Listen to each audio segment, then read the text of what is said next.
Presentamos Camino a las Urnas 2023. Nuevo Mundo 96.1. Noticias, radio y televisión. Bien, nos trasladamos al set de televisión para continuar con este espacio que iniciamos muy temprano a través de la radio en 96.1. Vamos a continuar con esta dinámica de entrevista a los candidatos a la presidencia de la República. Y hoy nos acompaña en los estudios de televisión, a través de la radio y a través de nuestras redes sociales, el señor Carlos Pineda, ingeniero Carlos Pineda, candidato presidencial por el partido Prosperidad Ciudadana. Así que le damos la bienvenida, gracias por aceptar la invitación y vamos a conversar sobre lo que le importa a los guatemaltecos, que es conocer a Carlos Pineda. Bienvenido. Muchas gracias, Marvin, un placer saludarte y aquí estoy para servirles y para que nos conozcamos un poquito más, como tú dices, importantísimo ese tema. Yo quiero empezar por una pregunta básica. ¿Dónde y cuándo nace políticamente Carlos Pineda? ¿Quién es Carlos Pineda? Bueno, mira, yo simplemente la vida me la he dedicado a trabajar durísimo. Una de las cosas más difíciles para mí de haber entrado a un tema de política es no ser política y no tener una preparación política tal como cual. Ahora me están diciendo que yo tengo que quedar bien con todo el mundo. Eso es lo más difícil. Si estoy con empresarios reunidos, que tengo que quedar bien con los empresarios. Si estoy con algún sindicato o trabajadores, que tengo que quedar bien con trabajadores. Entonces, tú no puedes quedar bien con todo el mundo. Yo soy una persona que me gusta mucho la justicia. Yo nunca me inclino para un grupo o para otro, y ese es el peligro que están viendo en mí ahorita. Toda esa vieja política y toda esa vieja estructura que ha gobernado el país, esté metido en política o esté de forma externa, es que yo no soy un candidato conveniente para ningún grupo. No soy un títere ni siquiera para la comunidad extranjera. Yo simplemente estoy trabajando por la justicia que debe de imperar para que todos los guatemaltecos vivamos bien en un país, que nos acomodemos. Pero básicamente, ¿quién es? ¿O qué es? ¿O cómo Mira, ha sido? ¿Y dónde nace Carlos Desde Pineda? pequeño me he dedicado a emprender. Siempre busqué un negocio, busqué otro. Tuve acceso al préstamo, al sistema financiero, para poder poner, por ejemplo, ahí hay varios videos, mi primer gasolinera, cómo la compré, y eso te da a volver a otro. Siempre quise ser finquero. Me encantan las vacas y eso creo que por eso me han subestimado todos los políticos, porque él dice, ¿cómo va a salir de criar vacas o de la finca y va a venir a ser presidente? O sea, denigran a la persona sin razón alguna. Pero también me preparé en la universidad, yo salí graduado me dijiste ingeniero, no soy ingeniero, soy licenciado en Administración de Empresas, graduado con título de la Universidad Rafael Andívar, una universidad jesuita que trata mucho del tema social y el tema justicia social. Difiero muchísimo de las teorías de izquierda y de derecha. De hecho, hoy lo puedes ver. Ahorita ya no hay políticos de izquierda y políticos de derecha. Ambos me están atacando. Los que se dicen ser de izquierda me están atacando y los que dicen ser de derecha también me están atacando. Al final, esos dos extremos se dan la mano atrás y lo que ellos no quieren perder su hegemonía, no quieren perder su poder y su control. Yo lo que quiero es trasladarle, como está en la Constitución establecido, que para eso me la estudié también, está establecido que al final el pueblo es el soberano y que delega en sus autoridades su bien común, su administración pública. Y eso no ha pasado en Guatemala todavía. Hemos perdido la democracia. Aquí es una lucha de poderes, a ver quién se come a uno a otro. Eso no es ser política. Me habían dicho que la política era sucia, pero no me imaginé que tanto. O sea, nunca habían tenido yo todos los cañones de todos los 29 partidos políticos, más élites, más fuerzas oscuras que están metidas en el gobierno contra mí. Y eso nunca lo había pensado. Y eso es lo más difícil. Yo soy genuino, soy original, yo no puedo andar quedando bien con un grupo y con otro, no. Lo que es justo, y lo que no, no. ¿Dónde nace políticamente Carlos Pineda? Bueno, mira, yo nazco como figura pública, y ya no quiero repetirlo porque se ve como que yo me estoy echando flores, pero no es así. Durante las tormentas Zeta y Iota me doy cuenta del abandono real y cómo funcionan las cosas en el Estado, y me pongo yo a rescatar personas, porque gracias a Dios y por herramientas de trabajo me hice piloto hace 22 años, 21 años, 22 ya casi, en junio, me hice piloto hace 22 años, y pues por el trabajo, ¿no? Por estar mi familia aquí en la ciudad y yo tener que viajar mucho a Izabal, sobre todo, Pues esa carretera al Atlántico, hermano, yo cuando estaba pequeño hacía 2 horas a Zacapa y 4 a Barrios, y hoy te puedes hacer salir un día y llegar el otro. O sea, es increíble. Por eso yo digo que Guatemala ha crecido en población, pero no en infraestructura, y eso tiene que ser una planificación de la mano. Vamos creciendo económicamente, vamos creciendo en población, con un mercado debería ser libre mercado, pero en infraestructura tiene que ir de la mano en crecimiento juntamente con todos estos índices económicos. ¿Qué pasó? Ya no puedes ir por tierra a Izabal, entonces yo me aprendí a volar y me gustó muchísimo, y por eso es que yo tengo helicóptero, tengo avión, pues en una corporación familiar, no es que sean solo míos tampoco, y yo estaba con el helicóptero ahí cuando las inundaciones, y pues me tocó rescatar muchísima gente, y no es por nada, pero fueron más de 3,000 personas. Tal vez voy a replantear mi pregunta. ¿Cuál fue el primer partido político de Espinal? Pues es que yo los partidos políticos, la verdad que para mí todos son igual de sucios, pero bueno. ¿Y Prosperidad Ciudadana también? Me imagino, no tengo yo muchos detalles, pero no puedo hablar mal de mi partido. Bueno, o sea, ¿cuál es el eso partido? No tiene sentido, pues me haría a mí un ignorante también, no puedo ser ignorante. Es que cuando generalizamos... Los partidos políticos son el principio de la corrupción en Guatemala, te lo digo claro. Lastimosamente son las leyes y tenés que... Si hubiera un comité cívico, yo estuviera por un comité cívico para presidente, igual que lo hay para alcaldes. La gente ya no cree en los partidos políticos. La clase política en Guatemala se ha encargado de hacerse una mala imagen, y eso debe de cambiar. La política no debería ser mala, pero para eso necesitamos que más gente nueva se meta a política. Nasco, ¿tú quieres cómo fue mi historia de partidos políticos? Te la voy a contar rapidito, que no quiero perder el tiempo en eso, son cosas del pasado. Ya tengo una, ¿cómo se dice?, maestría en saber cómo son los políticos, ya no me engañen, eso sí, no me van a agarrar de neófito, ni me van a agarrar de ignorante. Todos te quieren utilizar, todos te sangran, todos quieren montarse en tu figura, hasta los mismos candidatos que tú tienes. Venga, porque aquí lo que ellos quieren es que llegues a levantarle la imagen a ellos. Pero bueno, hay que hacerlo en la medida. La gente puede escoger libremente, por eso hay 5 papeletas, y que cada quien escoja lo que quiera. Yo siempre lo he dicho, basado en las personas, la trayectoria de qué vive, a qué se dedica y cuáles son sus intenciones. Hay alcaldes que se están reeligiendo, que son buenos, no importa el partido político, hay que apoyarlos si son buenos. Hay alcaldes que son malos, ¿por qué vas a votar por los que son malos? Porque ellos le apuestan al voto acarreado, al voto comprado, igual la diputación. Vamos a, como no hay respuesta a mi pregunta, voy a continuar con una serie de preguntas que creo que a la población le interesan. Hay dos, el país está sobrediagnosticado. Los problemas los conocemos perfectamente y hablar de ellos sería redundar en lo que ya conocemos. Lo que interesa aquí es saber cuáles son las soluciones que se tienen, por ejemplo, para seguridad. 3 puntos. Bueno, lista, mira, seguridad. Primero, tenemos que darle el equipamiento y el acompañamiento a la Policía Nacional Civil para que ellos realmente hagan su trabajo. Segundo, tenemos que quitar esa corrupción vertical que hay, porque el problema es que el policía no es corrupto por sí mismo. Hay corruptos y hay malos. Por ejemplo, ahí lo viral lo hacen, pero así lo hacen, lo que yo digo que lo tergiversan todo. Hay un video que se viralizó hoy en la mañana y todos los net centers están sacándolo, donde a mí me ponen queja unos importadores de maíz de México, de la frontera Nuevo Orizaba en Quiché, en el norte de Quiché, en Ixcán, que es una frontera que está hecha, tiene infraestructura, pero no hay aduanas y no hay migración, está abierta. Y por ahí se importa mucho maíz de México, que se le compra a los pequeños productores, a los menonitas incluso, en México, que son unos buenos productores de maíz. México tiene digamos, récord en mayor producción por hectárea de maíz de Latinoamérica. Y luego nosotros necesitamos el maíz como guatemalteco porque no tenemos la capacidad de producir todo lo que consumimos.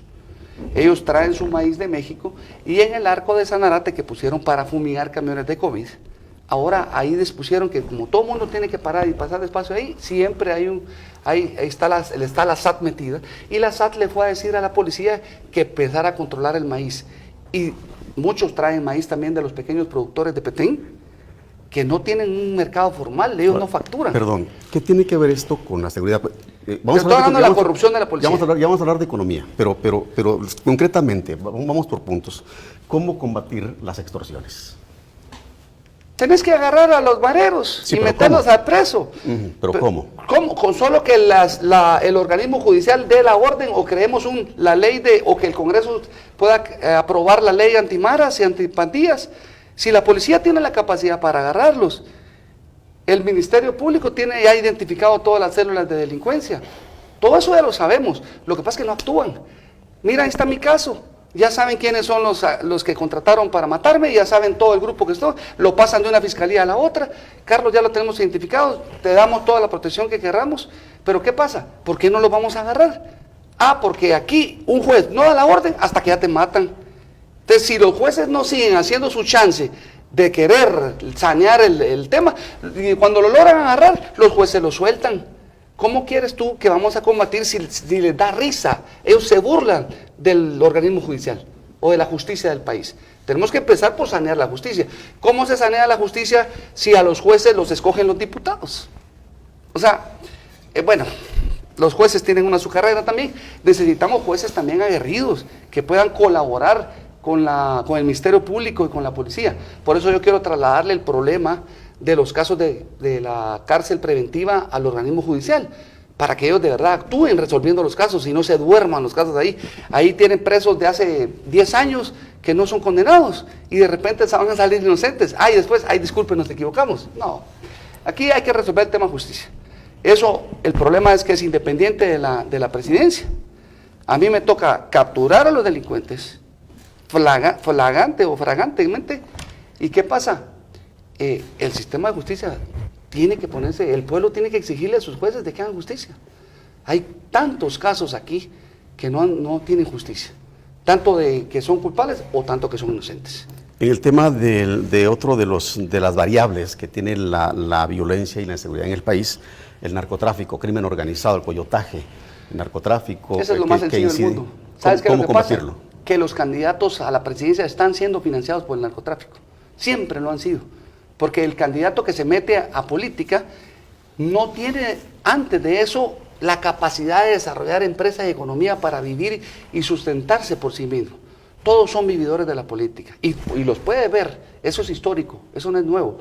Incluso los que están actualmente han vivido de la política toda su vida. Por eso yo digo que para sanear la política tienes que meterte a política no por dinero, sino por vocación de ayudar a las personas, de hacer las cosas bien. ¿Y qué pasa? Si tú analizas todos los candidatos, de eso viven. Hay candidatos ahí que ya no quieren ser presidente. Ellos, cada campaña se les quedan con un montón de dinero de financistas que ellos lo que menos quieren es ser presidente.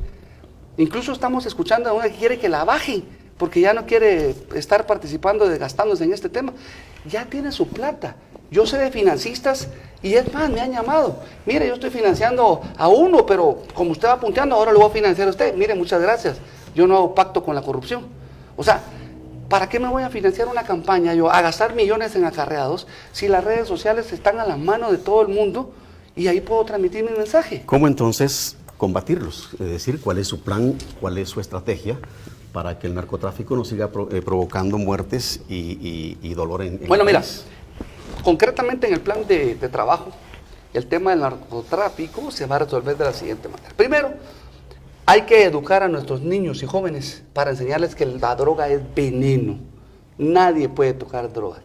Los estudios dicen que una vez usaste cocaína en este caso y eres adicto de por vida aunque logres salir del tema.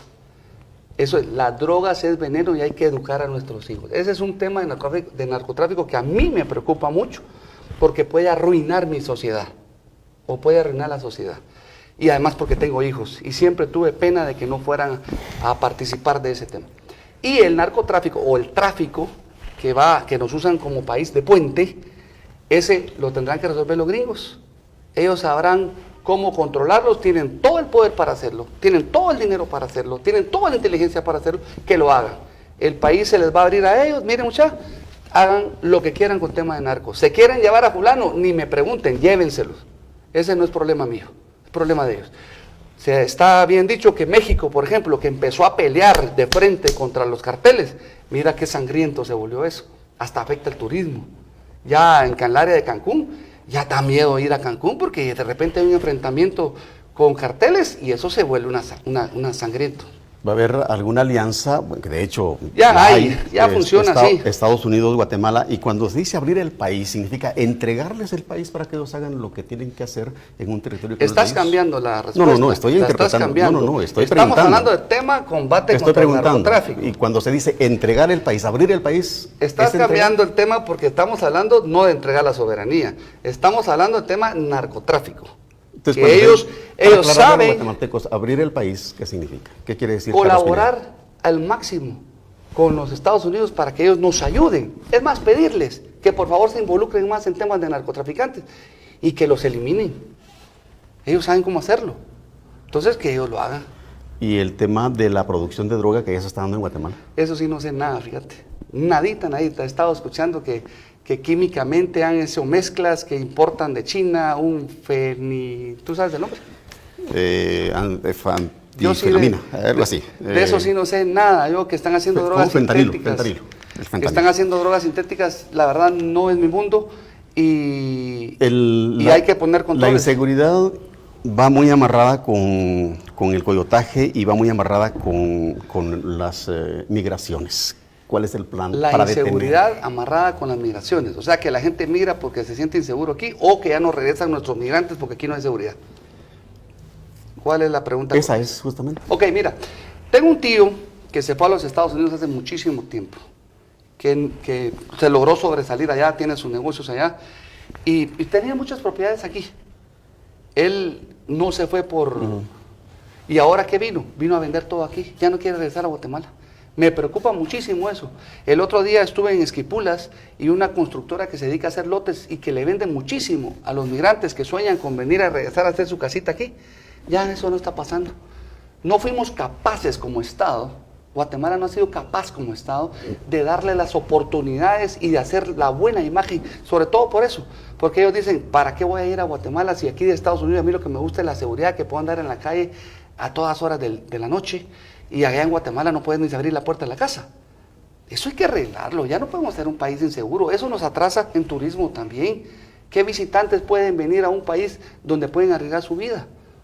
Todo eso hay que arreglarlo y ese es problema del Estado, exactamente eso es lo que hay que ir a hacer. Y eso es lo que yo estoy comprometiendo a hacer como presidente, ir a ordenar esa casa, ir a limpiar, ir a sanear y hacer que más guatemaltecos se involucren en el tema de su país, de optar a cargos públicos, a administración pública. ¿Por qué? Porque yo voy a estar ahí 4 años. ¿Cuál es la estrategia después, para sanearlo? Es decir, para limpiar. ¿Cuáles son los puntos? Mira, tres puntos. La función de un presidente es fiscalizar todo el organismo ejecutivo, ¿sí? Sacar la corrupción de ahí.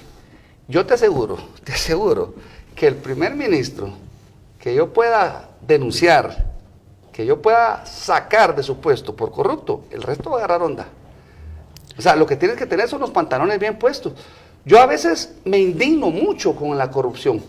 Por ejemplo, en ese video de esa corrupción que tiene SAT y policía en el arco con los importadores de maíz, cuando me quejaron, yo dije, es que es una porquería esto, bueno, lo dije con otra palabra, no puedo decir al aire. Pero cuando ¿cómo le puede llamar usted a una persona que está robando porque le están exigiendo dinero arriba y le están exigiendo más dinero? ¿Qué palabra usarías? ¿Muerto de hambre? ¿Aborazado? ¿Chucho? ¿Cuál es la palabra que tú utilizarías? ¿Cómo? Ladrón. No sé qué palabra usar si con una indignación general que tengo contra la corrupción. No sé qué palabras bonitas puedo usar. Díganmelo ustedes. Si la función, y esto lo acaba de decir, si la función del Ejecutivo es fiscalizar, ¿cuál es la función entonces del Congreso de la República? El Congreso de la República fiscaliza que el buen hacer del órgano ejecutivo, ¿sí?, en base a sus leyes. Pero para mí, como presidente, yo sí puedo fiscalizar todo lo que tenga que ver la administración del dinero. Sí, mi trabajo principal y mi oferta principal, al ser presidente, es ver que el dinero del pueblo nadie se lo robe. El dinero del pueblo es sagrado y nadie lo toca. El dinero del pueblo, que es la administración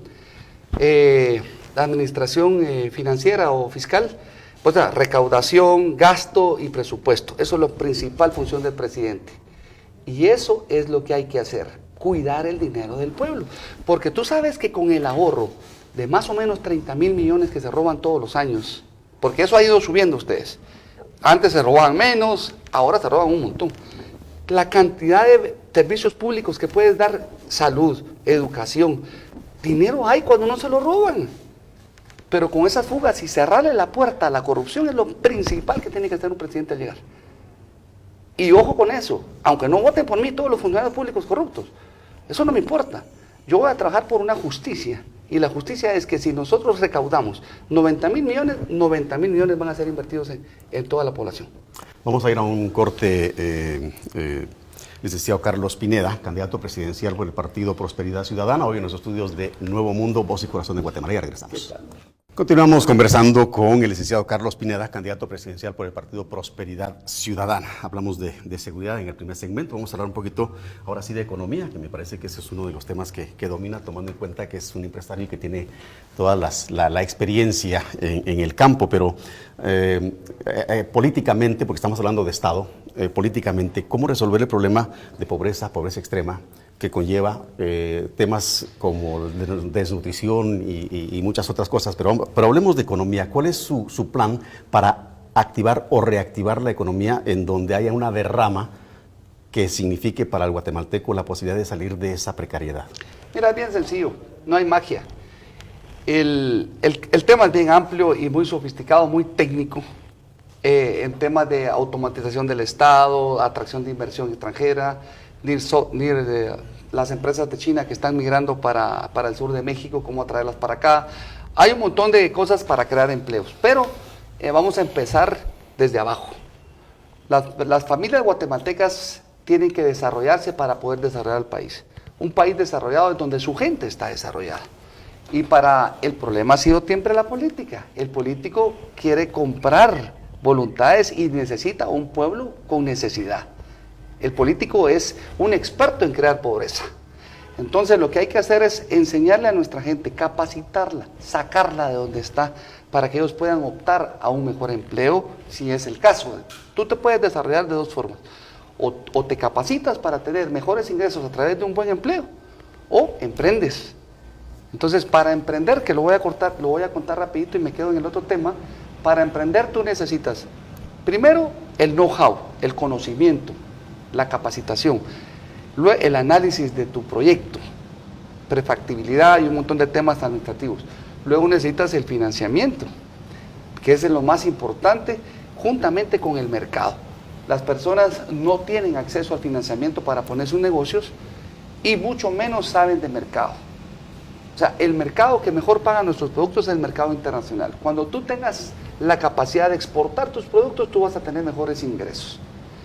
Una. Dos, hablemos de la capacitación. Hay muchísima gente, sobre todo en la zona Reina, en el interior de la República, en el triángulo no se llama, en la zona de Xil, en el tema del Polochic también. Polochic hay 15,000 familias, patojos, con hijos, patojos, todos los de 14, 15, 16, 17 años, que saben sembrar maíz y frijol.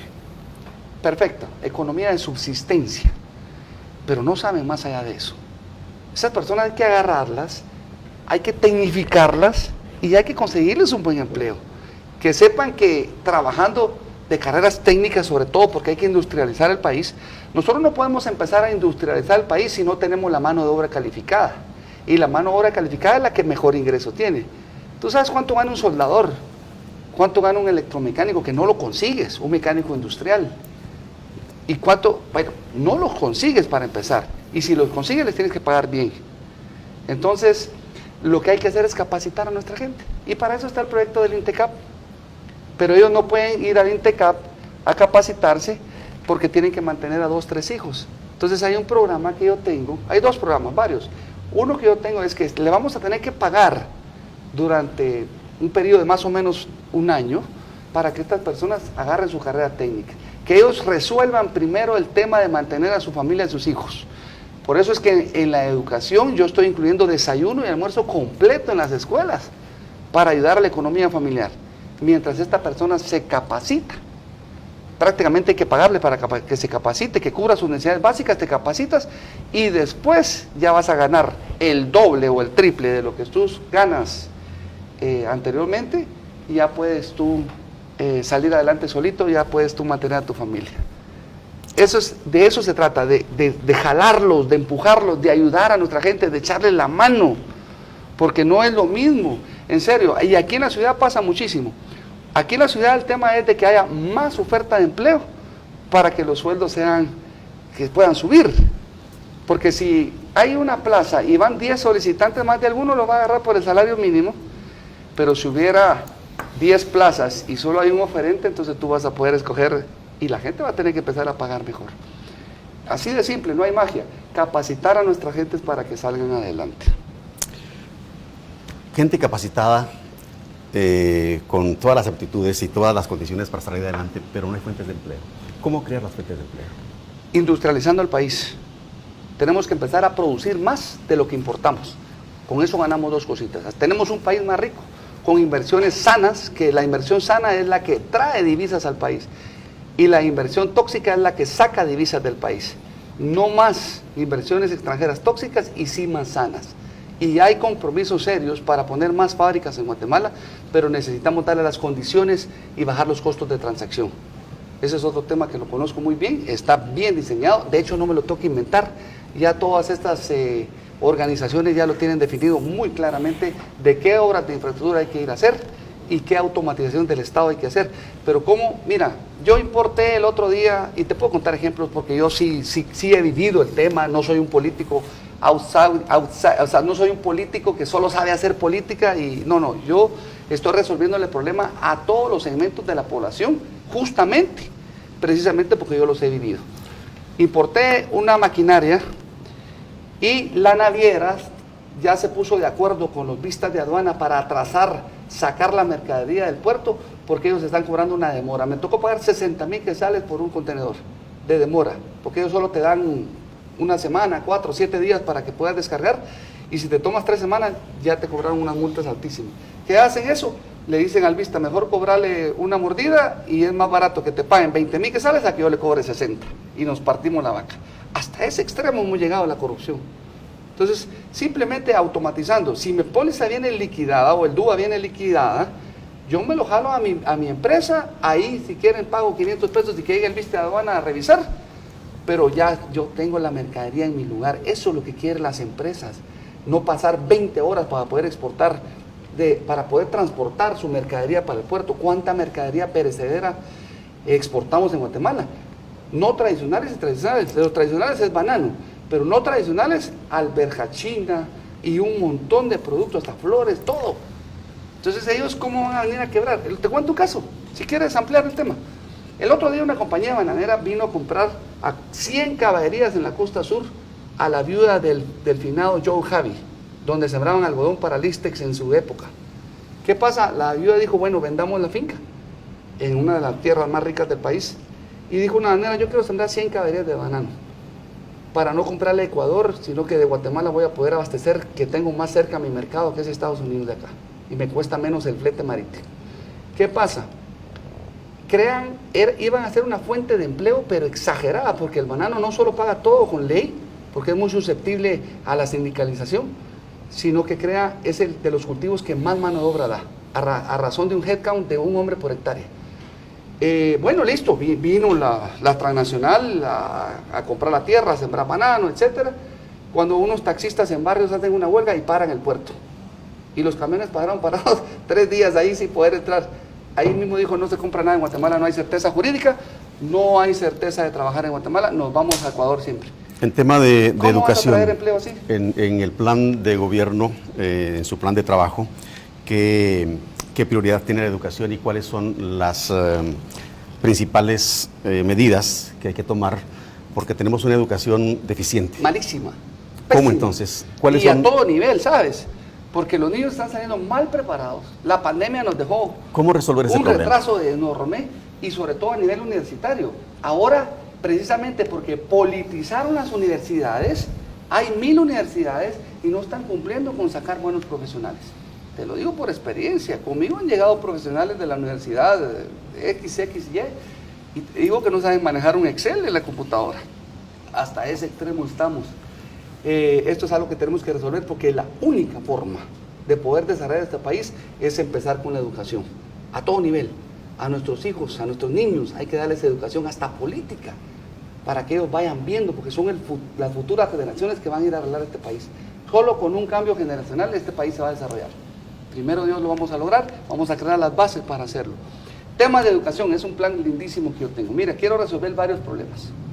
Primero, el reforzamiento escolar, la implementación del idioma inglés. Ahorita, actualmente, tú hablas de fuentes de trabajo, trabajo hay. ¿Y cómo crear fuentes de trabajo? Hay. Ahorita se va a abrir un call center en Villanueva y andan reclutando jóvenes y no los consiguen. ¿Por qué? Porque no dominan el idioma inglés. ¿Te das cuenta que lo que hay que hacer es capacitar a nuestra gente?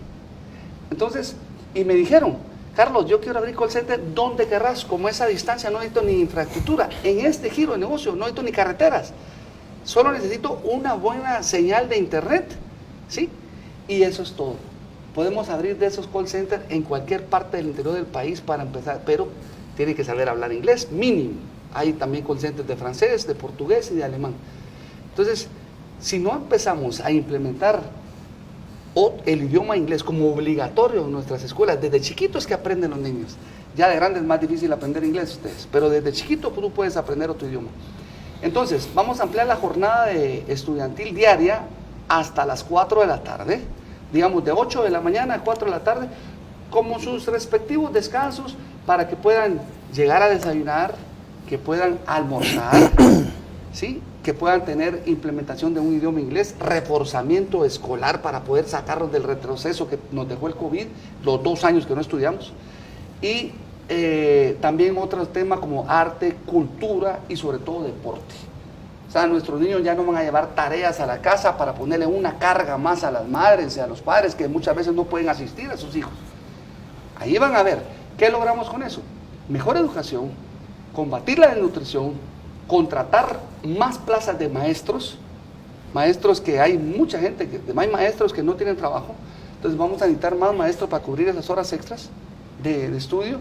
Es un plan maravilloso, pero sobre todo, escucha esto, vamos a duplicar, económicamente viéndolo así, más mano de obra para el país, más gente produciendo, porque las mujeres van a tener la oportunidad de capacitarse y de trabajar y aportar a su economía familiar. Esto para mí es el principio del desarrollo. Es algo, para mí, a mí me encanta muchísimo. Yo lo he estado evaluando por todos lados y es lo que funcionó en los países desarrollados. Así funciona. Y apostándole a la descentralización sistemática. Buscando combatir la corrupción, vamos a empezar a descentralizar la salud y la educación para que sea administrada por y fiscalizada por la sociedad civil local y administrada por la corporación municipal. Esto no puede alcanzarse, no se puede generalizar de primas a primer, hay que empezar con un municipio modelo, sobre todo con los alcaldes que estén trabajando bien, y luego, posteriormente, irlo haciendo sistemáticamente, como lo dice y lo reza la Constitución. En el tema de la educación hay muchas variables y lo decía muy bien, está mal la educación en todos los aspectos, inclusive la universitaria, y es ahí donde yo quisiera un momentito dedicarle a esto. La universidad en este momento está cerrada, la Universidad Nacional. Politizada. Politizada. ¿Cómo resolver ese problema? Porque de alguna manera el gobierno tiene que... Lo analicé, es un tema bien complicado. Legalmente es casi imposible que el rector, si el rector renuncia, sube el que está atrás. Es casi imposible volver a repetir la elección del rector de la universidad. Es casi imposible legalmente. O sea, legalmente hay un consejo estudiantil que pudiera presionar muchísimo, pero tendría que lograr que renunciara toda la junta directiva que fue electa. Así de simple. El consejo estudiantil debería de presionar. Y el problema es que hay ya acusaciones en el Ministerio Público del fraude que se dio en ese momento, pero no han actuado el Ministerio Público. Entonces, ¿cómo podría intervenir? La universidad es autónoma. ¿Cómo podría intervenir el presidente, en este caso, si recayera en usted el voto, para poder resolver un problema que tiene sus consecuencias a largo plazo? Mira, aquí lo importante es abrir una mesa de diálogo. El pueblo estudiantil, en este caso, sería el segmento más afectado. O sea, todo el estudiantil de la Universidad de San Carlos a nivel nacional, ellos son los que tienen, en este caso, que asistir a esa mesa técnica y resolver su problema. El problema es que están divididos. O sea, el político te divide para que él pueda ganar. Ojo con eso. Entonces ustedes tienen que presentar bien y buscarle la salida legal para poder hacerlo. Para mí, que por dignidad, si a mí no me quieren en un lugar, es mejor renunciar. Es una opción que tiene cada quien. Volviendo al tema inicial, cuando hablaba de ampliar horarios, ¿eso significa sentarse a platicar con los maestros y sería con su dirigencia sindical? ¿Dispuesto a platicar con Joviel Acevedo? Fíjate que yo he estado escuchando el magisterio no solo tiene un sindicato, tiene varios sindicatos. Y he estado escuchando muchas pláticas, ahora ya se acerca gente, muchas pláticas de diferentes sindicatos. Unos apoyan a Joviel Acevedo, otros no. Joviel Acevedo es un líder sindical y por muchos años ya deberían de cambiarlo, no sé si hay leyes para eso, pero la verdad que siempre hay que darle oportunidad a las sangres frescas, uno llega a cerrarse. A mí no me importa sentarme a negociar, que no me compete a mí. Por ejemplo, hoy hay una huelga de maestros anunciada, no sé qué también le haya ido. Casi siempre son cortinas de humo, casi siempre es por cambiar la comunicación de los medios para que puedan hablar de esta noticia y desvirtuar otra. Casi siempre las huelgas de maestros son así, porque me estaban diciendo que es un problema que se resuelve pero con 2 palabras. Todos los maestros les quitan mensualmente una cuota para su jubilación, entonces ese fondo lo tiene el Banco de Guatemala. Decidieron que van a pasar ese fondo a una banca privada para poder cobrar intereses y que el dinero produzca, ya que el Banco de Guatemala no genera intereses ni funciona tal como banco, solo es el Banco del Estado. Y los maestros les dijeron, para hacer la huelga, que el banco iba a quebrar y que iban a perder su jubilación. O sea, si no quieren que el dinero pase del Banco de Guatemala a un banco privado, simplemente que no pase y ya estuvo y no hay huelga. ¿Por qué hacer un relajo donde no hay? Pero ¿sí negociaría con Joviel Acevedo? Negociar no, los pactos colectivos, es lo único que pueden negociar los sindicatos, pactos colectivos, ojo en eso. Y los pactos colectivos deben de negociarse con la que administra los trabajadores del Estado, que es la UNSEC. ¿Y qué quieren los trabajadores? Mejores condiciones salariales y mejores condiciones laborales. Eso es lo que buscan en un pacto colectivo. Los pactos colectivos no deben de ser año con año, deben de ser más extensos, debe de haber una planificación, porque al final lo que yo sí tengo que cuidar es que no me falten a dar clases a mis alumnos. Eso es lo que a mí me da pena. Si quieren hacer huelga, si quieren protestar, hagan los fines de semana, pero los días de clase deberían de ser sagrados para que nuestros hijos no dejen de recibir ni sigan atrasándose más. Es importantísimo para el desarrollo del país, es importantísimo tener una clase magisterial proba, que piense a conciencia en dar una buena educación a los niños. Yo sé que hay muchísimos maestros en Guatemala que sí tienen esa conciencia y que hasta se molestan porque otros revoltosos estén haciendo problemas donde no hay. Vamos a ir a una pausa. Carlos Pineda, candidato presidencial por el Partido Prosperidad Ciudadana, hoy en los estudios de Nuevo Mundo. Ya volvemos. Continuamos conversando con el candidato presidencial por el Partido Prosperidad Ciudadana, el licenciado Carlos Pineda. Y yo quisiera aprovechar, porque ya es el último segmento, aprovechar el tiempo. Quisiéramos ver más adelante otra entrevista, pero posiblemente sea muy difícil por la agenda que los políticos tienen. Pero hablemos de salud, porque también es importante un tema de salud y muy concretamente y muy brevemente abordar 3 aspectos importantes que hay que resolver en materia de salud: cobertura hospitalaria, insumos, medicamentos y personal. ¿Cuál es su propuesta para resolver esas deficiencias? Hay que meterle más presupuesto a salud, más dinero a salud, sobre todo para remodelar el Hospital Roosevelt y San Juan, que son los únicos 2 hospitales nacionales que tenemos ahorita grandes aquí en la ciudad, por ejemplo, o en el Distrito Central, que ya no tienen buenas camas, ya no tienen buenos equipos. O sea, hay que remodelarlos y los vamos a remodelar. ¿De dónde va a salir el dinero? De lo que te ahorras en corrupción. Tú sabes la cantidad de corrupción que hay en la compra de medicinas del Estado a las farmacéuticas. Todos dicen cómo bajar la medicina. La medicina del hospital te la da gratis, solo que ahora ya no te da ni buena medicina, no te da medicina genérica, barata, y que a ellos o al Estado le cuesta 5 o 6 o 10 veces más. Entonces es bien sencillo, cerrarle la puerta a la corrupción. Yo estaba analizando todos los temas en la contabilidad del Estado, porque el SECOIN ya me lo sé bien, y igual que en la empresa. O sea, yo voy a pedir a una empresa nueva, yo pido los índices contables. Entonces, analicé la contabilidad del Estado y sé dónde cerrarle la puerta a la corrupción. Entonces, bien sencillo, el hospital te va a dar tu receta y tú vas a cualquier farmacia y ahí con esa receta te van a dar tu medicina. Así funciona en Estados Unidos.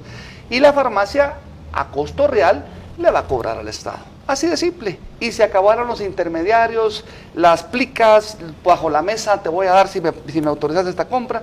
Se acabó la corrupción en la compra de medicinas del Estado. ¿Cómo garantizarse que las farmacéuticas van a vender a precio real, le van a vender al Estado? ¿La farmacia? Sí. La farmacia no puede subir el precio de lo que ya está establecido ahí. ¿Actualmente lo hace? No, la farmacia, tú vas a la farmacia y si tú aquí está muy caro vas a otra y la compras, pero la farmacia no puede prestarse eso. No estoy hablando de la farmacéutica, las farmacias le compran a las farmacéuticas, son distribuidores de ellos y así funciona. Mira, te voy a decir algo, el problema de las medicinas en Guatemala es que ya lo politizaron también.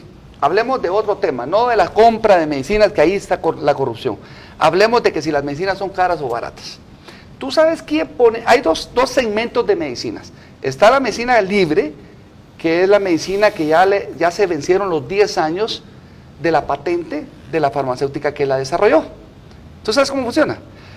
Los laboratorios grandes, Merck, Bayer, Abbott y un montón que hay, ellos desarrollan e investigan para sacar una medicina. Por ley internacional les dan la comercialización durante 10 años, que si son listos lo pueden renovar otros 10 años, y ellos deciden a qué precio se da esa medicina. Y ellos en los países tienen injerencia, ellos son los que ponen el precio de la medicina en los países. Entonces, por ejemplo, en países que consumen muchísima medicina, estos laboratorios, y que son conscientes, los políticos, las medicinas la dan más barata. ¿Qué pasa en Guatemala? Estas compañías también son corruptas y le dan dinero al ministerio o al ministro de salud para que les dejen vender esa medicina más cara. Todo es corrupción, yo ya lo descubrí y se lo estoy diciendo no políticamente. Lo que hay que hacer es quitar la corrupción y exigirle a estas compañías que en Guatemala la medicina se vende a precio justo, como la venden en El Salvador o como la venden en México. Ese es un punto. Luego está la medicina libre, que esa es más oferta de medicina, que está la genérica o muchas marcas que ya por el tiempo ya no tienen derecho a la patente. Ese es oferta y mercado, que en Guatemala no está cara. La medicina genérica o la medicina que está libre de patente, en Guatemala la puedes conseguir, hay abastecimiento de eso. Ahora, la corrupción está entre el Estado y las importadoras o las farmacéuticas. Eso es lo que hay que romper. Hablemos de otro tema que también es importante, su plan de política internacional. ¿Relaciones con quién? ¿Con Estados Unidos? ¿Con China? ¿Taiwán? Estados Unidos es nuestro mayor mercado, no podemos pelearnos con la cocinera. O sea, nosotros tenemos el mercado más grande del mundo a 3 días de barco, a 5 días de ferrocarril y a unas pocas horas en avión. ¿Cómo te vas a pelear con el mercado más grande del mundo? Nosotros no podemos pelearnos con Estados Unidos. Y nuestra política exterior debe ir de la mano de la política exterior de Estados Unidos. Tú no puedes pelearte con la cocinera. ¿Habría la posibilidad de establecer relaciones diplomáticas con China? La única salida que tuviéramos, que es la que tuvo El Salvador, es que los Estados Unidos a nosotros nos corte. Pero eso no va a pasar.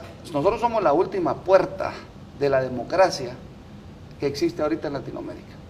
Pero si los gringos vienen y nos dicen, no queremos relaciones con Guatemala, entonces nos vamos del otro lado. Eso no hay otra, pues nosotros no podemos vivir sin una relación comercial exterior. ¿China o Taiwán? Taiwán es el que ha estado ayudándonos y apoyándonos políticamente e infraestructuramente toda la vida. No puedes darle la espalda a las personas que te han ayudado, eso serías un traidor. Hablando de... A menos que, como te digo, haya una ruptura fuera de lo normal, ¿verdad? Hablando de con qué hacer las cosas, porque ya hablamos ya se habló del problema que conocemos, cuáles son los problemas del país, ya se habló de algunas propuestas que pudieran darle respuesta a esos problemas. ¿Con qué dinero? ¿Con qué presupuesto? ¿Más impuestos? ¿Menos impuestos? Nosotros no necesitamos más dinero. Con el dinero que recaudamos es suficiente para poder empezar a desarrollar el país, pero vamos a generar más ingresos privativos. ¿Sabes qué es eso? Para que el político... ¿Cómo se vende? El problema es que se vende. Entonces vienen las compañías transnacionales y extranjeras a darles dinero bajo la mesa para vender o quitarnos las empresas que nos puedan dar recursos a nosotros. Por ejemplo, tenemos el caso de, ahora se llama de otro nombre, pero te voy a decir pasado. Tuvimos el caso, mejor lo hablo del pasado para que no, porque ahora tengo que tener cuidado de no tocarle la llaga y hacer más enemigos, ¿verdad? Tuvimos el caso de TCQ, tiempo de Otto Pérez Molina, Puerto Quetzal. Puerto Quetzal es una empresa del Estado que genera ingresos para el Estado. ¿Qué pasó? Vino Otto Pérez Molina, se vendió con una compañía que se llama TCQ o Puertos de Barcelona y le dieron dinero bajo la mesa, por eso es un problema que tiene ahí legal, y lo que hizo fue anular Puerto Quetzal y formar TCQ, que más eficiente, está bien, que más barato, que Puerto Quetzal va a tener más el mismo dinero y sin hacer trabajo, lo que querrás. ¿Qué hace esta inversión tóxica extranjera? Llevarse todas las utilidades para el extranjero. Esos negocios son privativos del Estado y de esos te puedo mencionar muchísimos. La autopista Puerto Quetzal, la autopista Palín-Escuintla que la acaban de liberar, fue uno de ellos. La autopista la hizo el Estado y se la concesiona a una empresa y nos dejan una miseria y ellos todo llevándose el dinero, este grupo marrón mexicano para el extranjero. Este grupo marrón mexicano, yo me vengo a pelear con ellos, le da dinero a todos los net centers para que me ataquen, así funciona. O sea, el pueblo de Guatemala tiene que despertar y abrir los ojos. Sí, pero la pregunta es, ¿con qué presupuesto? Es decir, ¿cómo obtener esos recursos? El dinero, si no se lo roban, alcanza, literal. Si se roban 30,000 millones al año, estimado, de corrupción, son 30,000 millones más de dinero que vas a poder utilizar en dar buenos servicios públicos. Entonces, dinero hay. Ahora, si tú quieres más dinero, hagámoslo privativo. Cualquier empresa extranjera que pueda, y hay muchísimo de esto, venir a hacer, por ejemplo, Perenco, la explotación petrolera, ¿qué nos deja el país? Aclaremos lo de privativo, porque podríamos interpretarlo como que entonces el guatemalteco, por el uso de los recursos del pueblo, va a tener que aportar, porque la empresa privada no va a cobrar todo lo que haga. No. Tú estás confundiendo el término, perdona, te lo voy a explicar mejor. Sí, por favor, es lo que quiero. Aparte es privatización. Sí, ingresos privativos se le llama a los ingresos que el país adquiere de una actividad exclusiva que no es con la recaudación fiscal. Mil disculpas. Es que es importante aclararle al pueblo. No, perfecto. Porque si no, es que por eso no me gusta hablar muy técnico. Podemos pensar que entonces el guatemalteco va a tener que pagar más. ¿Es así? No, nada que ver. Eso es lo que hay que aclarar. Miren, ingresos privativos se le llama a los ingresos municipales o de entidades autónomas o del mismo Estado que adquiere, por ejemplo, el arbitrio municipal es un ingreso privativo de la municipalidad. ¿Quién lo paga? El pueblo, pero es un ingreso privativo. Aparte de la municipalidad, tiene un situado constitucional de la recaudación fiscal que se le da para que opere. Entonces, los ingresos privativos del Estado son, por ejemplo, el negocio que tenía con Telgua, que Telgua le daba dinero al Estado y lo privatizaron. Yo estoy en contra de la privatización. Cualquiera puede invertir. Ahora, lo que sí hay que tener cuidado es que el Estado no puede administrar nada. Ese es otro tema. Pero lo que yo quiero decir que podemos tener más dinero si nos ahorramos el dinero de la corrupción y si aumentamos los ingresos privativos. Si para cualquier actividad, en vez del 1% que dan en regalías, se le da mitad. Yo tengo mis recursos, mitad y mitad yo. Ingresos privativos también es pagar $50 por la emisión de un pasaporte, y eso lo pagamos los guatemaltecos. Es decir, por eso era la pregunta. Sí, pero tú le hiciste el base de cómo agenciar más dinero para el Estado. Por eso era la pregunta de aclararle. Factura 1,000 millones de quetzales al año. Perenco factura 1,000 millones. ¿Qué nos da a nosotros? No nos da nada. Que si factura 1,000 millones, que si invirtió, estoy de acuerdo que gane, pero que nos deje la mitad al pueblo. Digamos que eso serían las regalías. Hablemos de otras cosas. Inicia su participación política con UCN en el 2019, ¿se le menciona? ¿No? Nada que ver, eso es fake news. Aprovechando el espacio, quiero solicitarle públicamente al que sacó ese articulito en Prensa Libre, no sé qué reportero es, que por favor aclare. Él jamás a mí me preguntó nada para que haya mencionado que yo iba a ser vice de Mario Estrada. Jamás tuve la intención de ser vicepresidencial de nadie. Yo no soy para hacer cola, yo estoy para estar arriba, liderando un movimiento que es del pueblo. En el partido Cambio, ¿cuál fue su participación? Ese sí, Partido Cambio me involucré en organizar, ayudar, legalizar 4 departamentos, pero lastimosamente no pude trabajar ahí. ¿Es o no es político? Yo no soy político, por eso es que me meto en problemas. ¿Y cómo un Porque político? yo soy genuino. Miren, me dicen, mira, tenés que quedar bien con todo el mundo, pelarle las dientes a todo el mundo, porque así somos los políticos. Yo no puedo. Discúlpeme, muchacha, si eso es ser político, yo no puedo. Yo quiero administrar el país en bien de los guatemaltecos. Eso es todo. ¿Se considera un estadista? Y el político, espérenme, el político vive de la política. Yo no vivo de la política. Es por eso que no voy a cobrar el sueldo. Porque todo el dinero que le entra al Estado va a ser invertido en los guatemaltecos. Esa es mi misión de la tierra. Nada más. Estadista, mira, yo tengo un poco de problemas con las personas que hablan de índices, de estadísticas. Todo se les va en hablar y nadie hace nada. Yo soy más de acción. Yo soy más de trabajo, más de acción. Yo, si me dices, ¿prefieres estar en el Palacio Nacional o prefieres estar en el campo revisando las obras? En el campo revisando las obras. Esa va a ser mi función. ¿Qué piensa de políticas públicas? Hablamos de políticas públicas que están establecidas como países. Eso es un tema, te lo mencioné, que debe ser acorde a nuestro mercado y a nuestra conveniencia.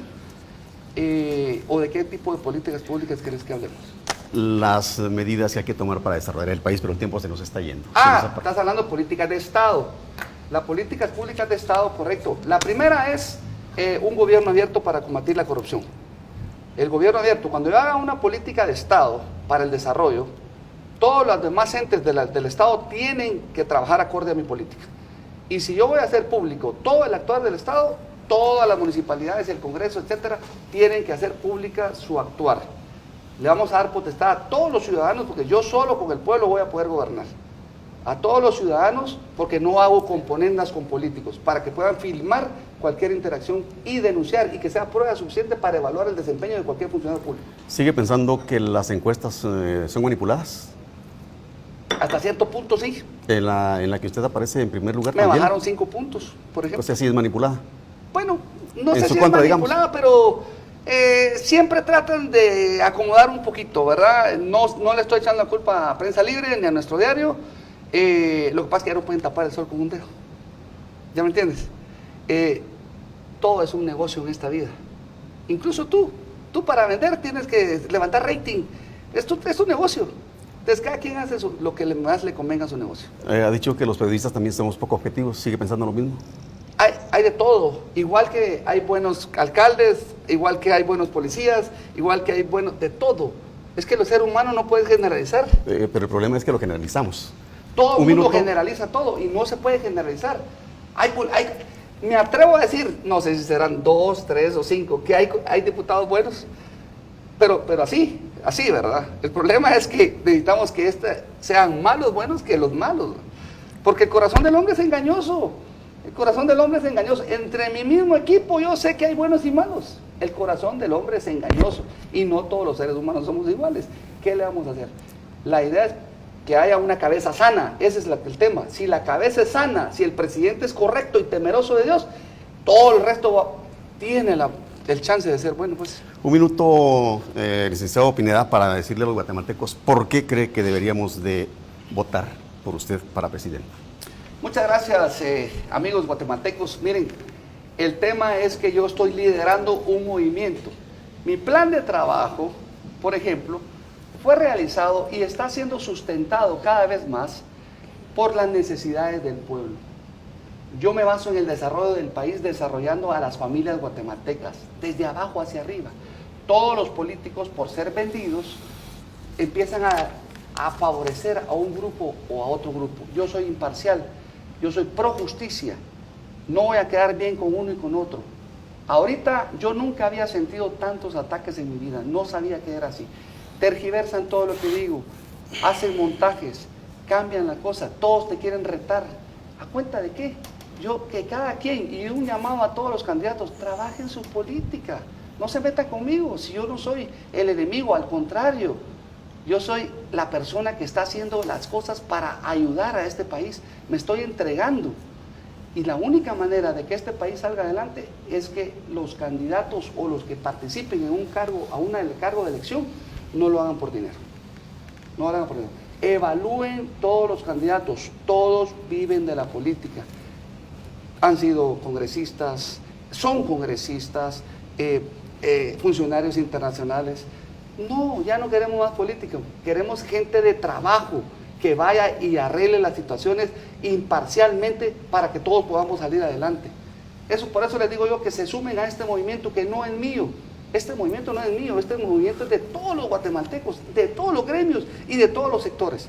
Y a todos les queremos echar la mano, pero ayúdenme, hagamos grande esto para que en primera vuelta le digamos no a los políticos vividores del pueblo, tengo que tener cuidado con las palabras porque a mí son hambreadores del pueblo, pero bueno, digámosle no a la corrupción, ¿sí? Y digámosle sí al desarrollo. Primera vuelta, ¿por qué?